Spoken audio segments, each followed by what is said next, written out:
करोड़ों साल पहले जब स्वर्गलोक में देवराज इंद्र अपनी शक्ति और ऐश्वर्य में मदमस्त थे, उन्हें ज्ञात ही नहीं था कि संसार के प्रति भी उनका कुछ दायित्व है।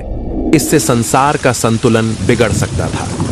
इस चिंता को दूर करने ऋषि दुर्वासा सप्तऋषियों के प्रतिनिधि बनकर देवलोक की ओर बढ़े। इसी समय उनको ऐरावत पे बैठे देवराज इंद्र देवताओं के साथ आते हुए दिखे। प्रणाम ऋषि दुर्वासा, आपका स्वागत है। आप जैसी महिमा को देखकर हम धन्य हो गए। ऋषि दुर्वासा ने आशीष में हाथ उठाया और अपनी लाई बैजयंती पुष्पों की माला देवराज इंद्र को भेंट स्वरूप प्रदान की। अभिमान में चूर होकर देवराज इंद्र ने माला को ऐरावत के गले में डाल दिया और ऐरावत ने उसे गले से उतारकर अपने पैरों तले रौंद डाला। अपना ऐसा अपमान देखकर ऋषि दुर्वासा क्रोधित हो गए और बोले, हे इंद्र, तूने जिस अभिमान से मेरी दी हुई पुष्पमाला का आदर नहीं किया, मैं ये श्राप देता हूं कि तेरा त्रिलोकी का वैभव नष्ट हो जाएगा। ऋषि, कृपया हमें माफ कर दें, हम पर दया करें। जिस प्रकार तूने मेरी दी हुई माला को पृथ्वी पे फेंका है, उसी प्रकार तेरा और तेरे समस्त देवगणों का त्रिभुवन श्रीहीन हो जाएगा। इस प्रकार कहकर ऋषि दुर्वासा वहां से चल दिए।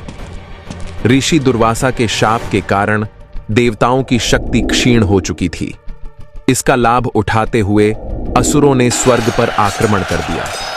देवताओं ने अपनी पूरी ताकत लगाई, परंतु वे असुरों की शक्ति के सामने टिक नहीं सके। स्वर्ग अब हमारा है। इन देवताओं ने अपनी शक्ति खो दी है। अब यह राज्य असुरों का है।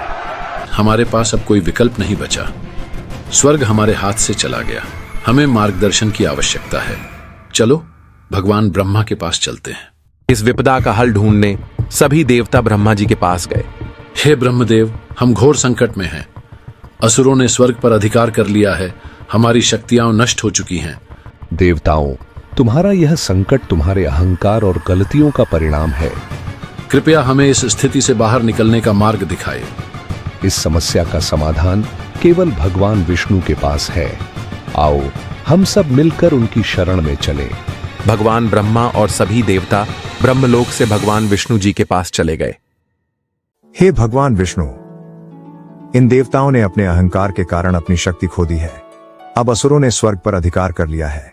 कृपया इन्हें इस संकट से बचाने का उपाय बताइए। देवताओं, यह संकट तुम्हारे लिए एक शिक्षा है। अपनी शक्तियों को पुनः प्राप्त करने के लिए तुम्हें समुद्र मंथन करना होगा। इस मंथन से अमृत प्राप्त होगा जो तुम्हारी शक्ति को पुनर्स्थापित करेगा। भगवान, असुर हमारा साथ क्यों देंगे? वे तो हमारे शत्रु हैं। उन्हें यह विश्वास दिलाओ कि अमृत से वे भी लाभान्वित होंगे। इस कार्य में विवेक और धैर्य से काम लेना होगा, लेकिन स्मरण रहे, अंत में अमृत केवल देवताओं को प्राप्त होगा। भगवान विष्णु ने देवताओं को समुद्र मंथन का सुझाव दिया, जिसमें असुरों को भी शामिल करना अनिवार्य था। इस कार्य को सिद्ध करने के लिए देवराज इंद्र राजा बलि के पास जाते हैं। इंद्र, स्वर्ग पर अधिकार खोने के बाद अब क्यों आए हो? हे बलि, मैं यहाँ एक प्रस्ताव लेकर आया हूँ। यह प्रस्ताव न केवल देवताओं के लिए बल्कि असुरों के लिए भी लाभकारी है। प्रस्ताव देवताओं से, और वह भी हमारे लिए लाभकारी? यह तो सुनने लायक है। बोलो, तुम्हारा प्रस्ताव क्या है? हम समुद्र मंथन करने का प्रस्ताव रखते हैं। इस मंथन से अमृत की प्राप्ति होगी, जो अमृतत्व प्रदान करता है। इस कार्य में तुम्हारे सहयोग की आवश्यकता है। अमृत? अमृत? और हमें इसमें सहयोग करना चाहिए। इसका क्या लाभ होगा हमें? अमृत का लाभ तुम्हें भी मिलेगा। देव और असुर दोनों अमर हो सकते हैं, लेकिन यह कार्य अकेले संभव नहीं है। हमें तुम्हारी शक्ति और सहयोग की आवश्यकता है। बलि एक पल के विचार विमर्श के बाद इंद्र की ओर वापस मुड़ता है। ठीक है इंद्र, हम इस मंथन में सहयोग करेंगे, लेकिन याद रखना, हम अमृत में अपना हिस्सा चाहते हैं।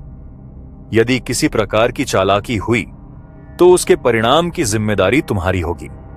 हमारी ओर से किसी प्रकार का छल नहीं होगा। यह मंथन हम सबके लिए लाभकारी होगा। इस प्रकार इंद्र और बलि के बीच सहमति बनी। देवताओं और असुरों ने मिलकर समुद्र मंथन की तैयारी शुरू कर दी। भगवान विष्णु ने कूर्म अवतार धारण कर मंदराचल पर्वत को अपने पीठ पर स्थिर किया। इस प्रकार समुद्र मंथन का कार्य शुरू हुआ। समुद्र मंथन से सबसे पहले एक भयंकर विष निकला। उसके बाद कामधेनु दिव्य गाय फिर प्रकट हुआ, ऐरावत, फिर देवी लक्ष्मी जो धन, ऐश्वर्य और सुख का प्रतीक है, और आखिर में भगवान धन्वंतरी समुद्र मंथन का सबसे महत्वपूर्ण रत्न अमृत लेकर प्रकट हुए। देवता और असुर दोनों ने इसे प्राप्त करने के लिए अपनी पूरी ताकत झोंक दी। भगवान विष्णु मोहिनी का रूप धारण करते हैं ताकि अमृत देवताओं को मिले। तुम सबको अमृत मिलेगा, लेकिन इसे सही तरीके से प्राप्त करना होगा। मैं इसका बंटवारा करूंगी। भगवान विष्णु ने मोहिनी रूप धारण किया और असुरों को अपनी सुंदरता और आकर्षण से मोह लिया। असुरों ने विश्वास किया कि मोहिनी उन्हें अमृत का वितरण करेगी, लेकिन वह अपनी चतुराई से देवताओं को अमृत दिलाने में सफल हुए। यह धोखा था, हमें अमृत नहीं मिला, हम इसका पीछा करेंगे। देवताओं, भगवान विष्णु ने हमें अमृत दिलवा दिया, अब हमें इसका संरक्षण करना होगा।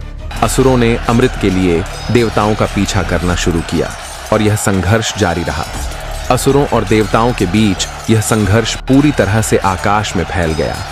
इस दौरान अमृत के कुछ अंश धरती पर गिर गए। अमृत की बूंदों के गिरने से प्रयाग, हरिद्वार, नासिक और उज्जैन पवित्र हो गए। इन स्थानों पर अब हर साल भक्तों का मेला लगता है। कुंभ मेला का आयोजन हर 12 वर्ष में होता है। यह समय चक्र ब्रह्मांडीय घटनाओं से जुड़ा हुआ है।